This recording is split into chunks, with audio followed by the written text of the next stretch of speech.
Os presentamos historias asombrosas, extraordinarias, estremecedoras, espeluznantes. Este es el fantástico audiorelato de la noche en Proyecto Terror.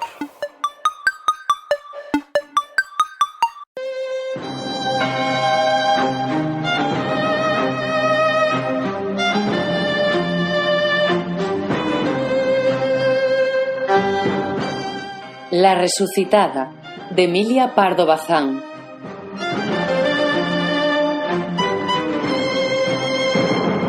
Ardían los 4 blandones, soltando gotazas de cera.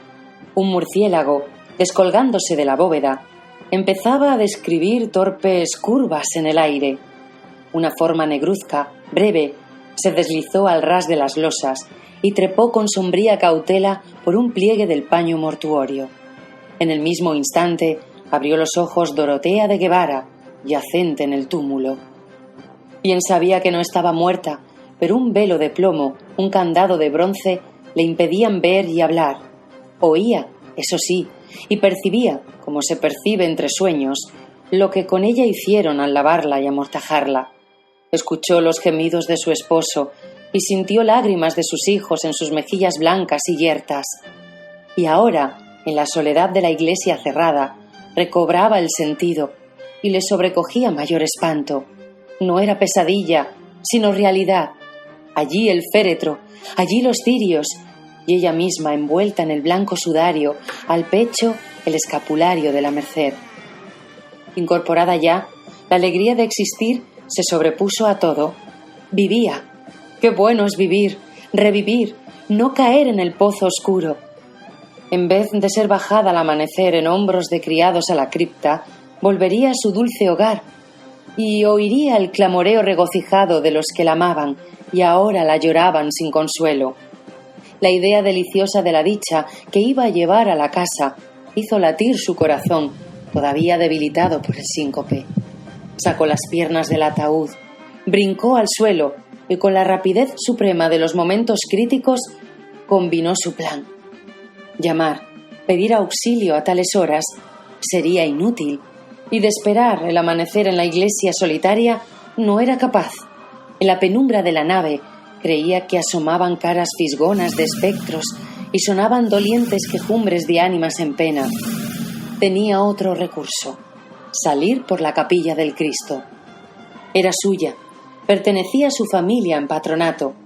Dorotea alumbraba perpetuamente con rica lámpara de plata a la santa imagen de Nuestro Señor de la Penitencia. Bajo la capilla se cobijaba la cripta, enterramiento de los Guevara Benavides. La alta reja se columbraba a la izquierda, afiligranada, tocada a trechos de oro rojizo, rancio. Dorotea elevó desde su alma una deprecación fervorosa al Cristo.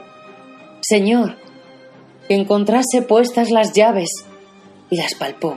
Allí colgaban las 3, el manojo, la de la propia verja, la de la cripta, a la cual se descendía por un caracol dentro del muro, y la tercera llave, que abría la portezuela oculta entre las tallas del retablo y daba a estrecha calleja, donde erguía su fachada infanzona el caserón de Guevara, flanqueado de torreones. Por la puerta excusada entraban los Guevara a oír misa en su capilla, sin cruzar la nave. Dorotea abrió, empujó. Estaba fuera de la iglesia, estaba libre. 10 pasos hasta su morada. El palacio se alzaba silencioso, grave, como un enigma. Dorotea cogió el aldabón trémula, cual si fuese una mendiga que pide hospitalidad en una hora de desamparo.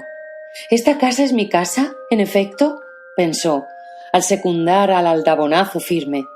Al tercero se oyó ruido dentro de la vivienda muda y solemne, envuelta en su recogimiento como en larga faldamenta de luto, y resonó la voz de Pedralbar, el escudero, que refunfuñaba: «¿Quién?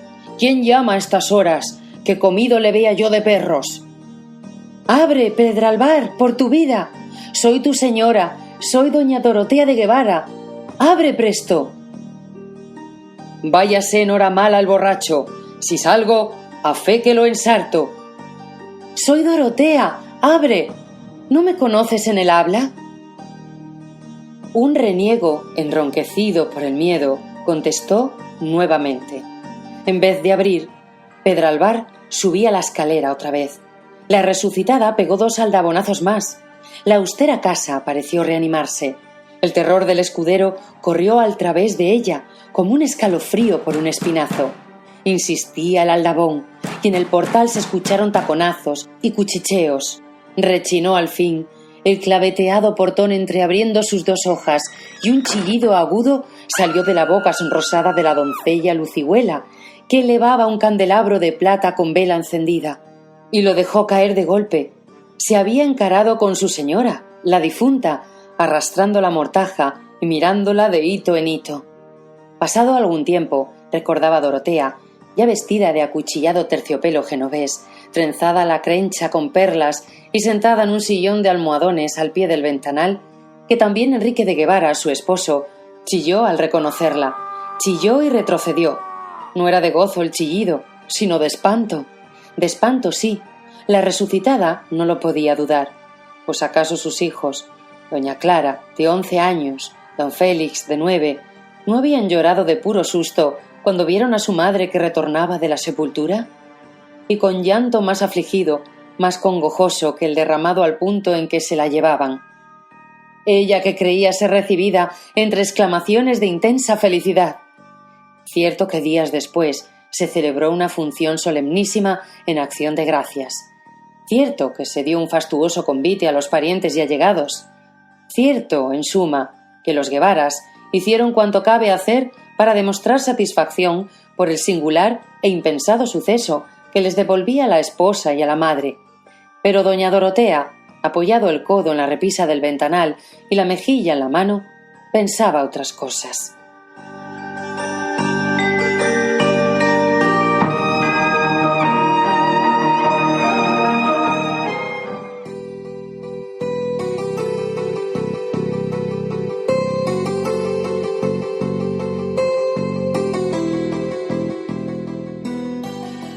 Desde su vuelta al palacio, disimuladamente, todos le huían. Dijérase que el soplo frío de la huesa, el hálito glacial de la cripta, flotaba alrededor de su cuerpo. Mientras comía, notaba que la mirada de los servidores, la de sus hijos, se desviaba oblicuamente de sus manos pálidas, y que cuando acercaba a sus labios secos la copa del vino, los muchachos se estremecían. ¿Acaso no les parecía natural que comiese y bebiese la gente del otro mundo? Y doña Dorotea venía de ese país misterioso que los niños sospechan, aunque no lo conozcan. Si las pálidas manos maternales intentaban jugar con los bucles rubios de don Félix, el chiquillo se desviaba, descolorido él a su vez, con el gesto del que evita un contacto que le cuaja la sangre. Y a la hora medrosa del anochecer, cuando parecen oscilar las largas figuras de las tapicerías, si Dorotea se cruzaba con doña Clara en el comedor del patio, la criatura, despavorida, huía al modo con que se huye de una maldita aparición. Por su parte, el esposo, guardando a Dorotea tanto respeto y reverencia que ponía maravilla, no había vuelto a rodearle el brazo a la cintura. En vano, la resucitada tocaba de arrebol sus mejillas, mezclaba a sus trenzas cintas y aljófares y vertía sobre su corpiño pomitos de esencias de oriente. Al trasluz del colorete se transparentaba la amarilla cérea. Alrededor del rostro persistía la forma de la toca funeral, y entre los perfumes sobresalía el vaho húmedo de los panteones. Hubo un momento en que la resucitada hizo a su esposo lícita caricia. Quería saber si sería rechazada. Don Enrique se dejó abrazar pasivamente, pero en sus ojos, negros y dilatados por el horror que a pesar suyo se asomaba a las ventanas del espíritu, en aquellos ojos un tiempo galanes, atrevidos y lujuriosos, leyó Dorotea una frase que zumbaba dentro de su cerebro, ya invadido por rachas de demencia. De donde tú has vuelto, no se vuelve.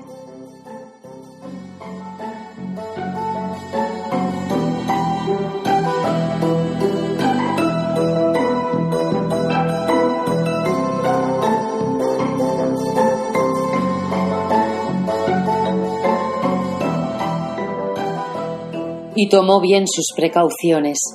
El propósito debía realizarse por tal manera que nunca se supiese nada. Secreto eterno. Se procuró el manojo de llaves de la capilla y mandó fabricar otras iguales a un mozo herrero que partía con el tercio a Flandes al día siguiente. Ya en poder de Dorotea las llaves de su sepulcro, salió una tarde sin ser vista, cubierta con un manto. Se entró en la iglesia por la portezuela, se escondió en la capilla de Cristo, y al retirarse el sacristán cerrando el templo, Dorotea bajó lentamente a la cripta, alumbrándose con un cirio prendido en la lámpara. Abrió la mohosa puerta, cerró por dentro y se tendió, apagando antes el cirio con el pie.